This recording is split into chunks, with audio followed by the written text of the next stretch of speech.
حضرت سیدنا عباس رضی اللہ تعالیٰ عنہ کا گھر مسجد نبوی کے ساتھ تھا اور اس مکان کا پرنالہ مسجد نبوی کی طرف تھا۔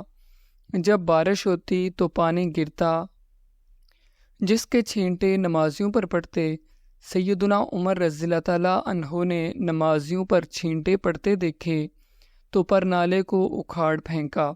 سیدنا عباس رضی اللہ تعالیٰ عنہ آئے تو انہوں نے دیکھا کہ ان کے مکان کا پرنالہ اتار دیا گیا ہے۔ پوچھا کس نے اتارا ہے؟ جواب ملا امیر المؤمنین نے نمازیوں پر چھینٹے پڑتے دیکھے تو اسے اتار دیا۔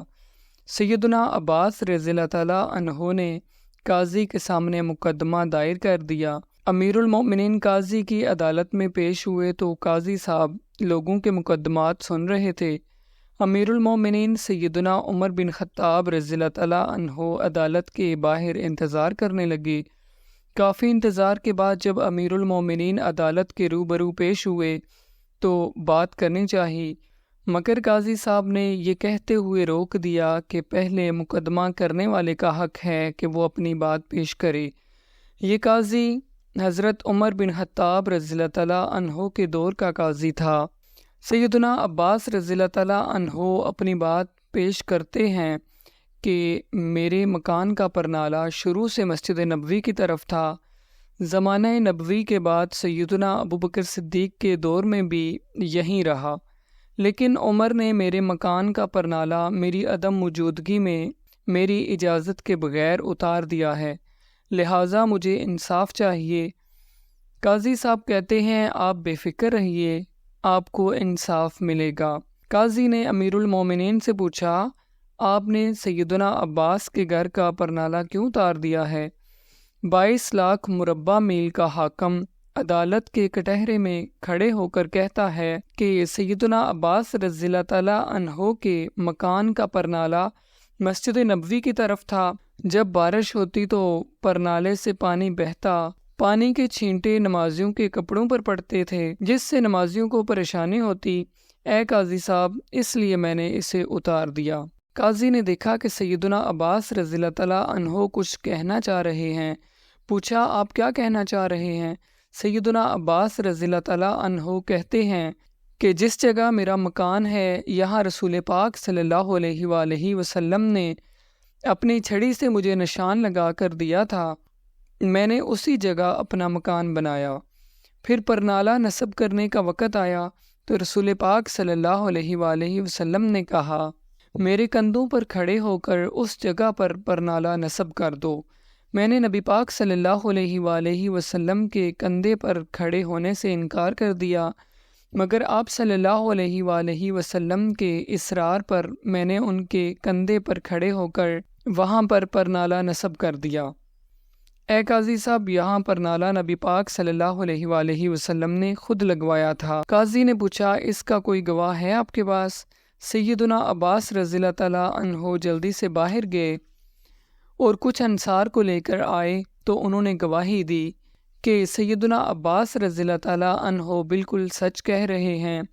یہ بات سنتے ہی سیدنا عمر رضی اللہ تعالیٰ عنہ کے ہوش اڑ گئے اور وہ رونے لگے۔ اپنے پیارے نبی صلی اللہ علیہ وآلہ وسلم یاد آ گئے اور زمانہ نبوی کا وہ منظر آنکھ میں گھوم گیا۔ عدالت کے سامنے 22 لاکھ مربع میل کا حاکم سر جھکائے کھڑا ہے، جس کا نام سن کے کیسر و کسریٰ کے ایوانوں میں لرزہ طاری ہو جاتا ہے۔ سیدنا عباس رضی اللہ تعالیٰ عنہ سے کہا مجھے نہیں معلوم تھا کہ یہ پرنالہ رسول پاک صلی اللہ علیہ وآلہ وسلم نے خود لگوایا ہے۔ آپ چلیے میرے ساتھ، جیسے رسول پاک صلی اللہ علیہ وآلہ وسلم نے یہ پرنالہ لگوایا تھا ویسے ہی آپ لگائیے۔ چشم کائنات نے دیکھا کہ وقت کے حاکم دونوں ہاتھ مکان کی دیوار کے ساتھ ٹکا کر کھڑے ہیں، بالکل ویسے ہی جیسے رسول پاک صلی اللہ علیہ وآلہ وسلم کھڑے ہوئے تھے۔ سیدنا عباس امیر المومنین کے کندھوں پر کھڑے ہوئے اور دوبارہ اسی جگہ پر پرنالہ لگا دیا۔ وقت کے حاکم کا یہ سلوک دیکھ کر سیدنا عباس رضی اللہ تعالیٰ عنہ نے اپنا مکان مسجد نبوی کو وقف کر دیا۔ قربان جائیں سیدنا عمر بن خطاب کی شان پر، آپ کی سادگی پر اور آپ کی نبی پاک صلی اللہ علیہ وآلہ وسلم سے محبت پر کہ 22 لاکھ مربع میل کے مالک ہوتے ہوئے بھی آپ کی سادگی کا یہ عالم تھا۔ اور کیا کہنے ان پاک ہستیوں کے کہ جن کے سینوں میں ایمان کوٹ کوٹ کر بھرا ہوا تھا۔ میرے دوستو، کتنا پیارا ہمارا دین ہے، کیا شان تھی اس زمانے کے مسلمانوں کی۔ افسوس کہ آج ہمارے سینوں میں ایمان کی حرارت کم ہو چکی ہے، آج ہمارے اندر غرور کوٹ کوٹ کر بھرا ہوا ہے۔ اور یاد رکھیے، غرور ایمان کو ایسے کھاتا ہے جیسے دیمک لکڑی کو۔ اور ایک غرور ابلیس نے بھی کیا تھا، اس کا انجام یہ ہوا تھا کہ اس کو ذلیل کر کے عرش سے نکال دیا گیا تھا اور وہ شیطان بن گیا۔ اس لیے اپنے عہدے اور اپنی دولت پر غرور مت کیجیے۔ میں امید کرتا ہوں کہ ویڈیو آپ دوستوں کو پسند آئی ہوگی۔ ویڈیو پسند آ جائے تو لائک اور شیئر ضرور کیجیے، اور آنے والی ویڈیوز کے لیے ہمارے چینل کو سبسکرائب کر دیں اور ساتھ ہی موجود گھنٹی کے بٹن کو دبائیں۔ اجازت دیجیے، زندگی رہی تو ایک اور ویڈیو کے ساتھ آپ کی خدمت میں حاضر ہوں گا۔ تب تک کے لیے اللہ حافظ۔ اللہ پاک آپ سب کا حافظ و نگہبان ہو۔